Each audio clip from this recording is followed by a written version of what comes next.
Ką daryti, jeigu nepastebėjote, jog filmuojate su D-Log-M spalvų profiliu, o galbūt tiesiog norėjote paeksperimentuoti, nesužinojote, kad D-Log-M profilis užfiksuoja daugiau nei milijardą spalvų tonų, bet vėliau atsidarę nufilmuotą medžiagą, pamatėte, kad ji visa negyva, išblukusi. Tai pats paprasčiausias būdas, ką galėtumėte padaryti, tai visų pirma nueiti į DJI atsisiuntimų centrą, pasirinkti software, vėliau transcoders, susirasti atitinkamą įrenginį.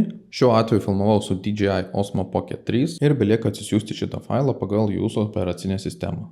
Tada atsidarome savo vaizdo redagavimo programą, šiuo atveju naudoju Adobe Premiere Pro, įsikeliame filmuotą medžiagą, atsidarome Lumetri Color panelę, pažymime norimą klipą, Creative skiltyje atsidarome drop-down meniu, kuris yra prie Look, spaudžiame Browse, ir savo įrenginėje susirandame tą atsiųstą failą. Ir tai yra viskas, dabar jūsų filmuota medžiaga atrodo daug geriau, spalvos daug ryškesnės, gyvesnės.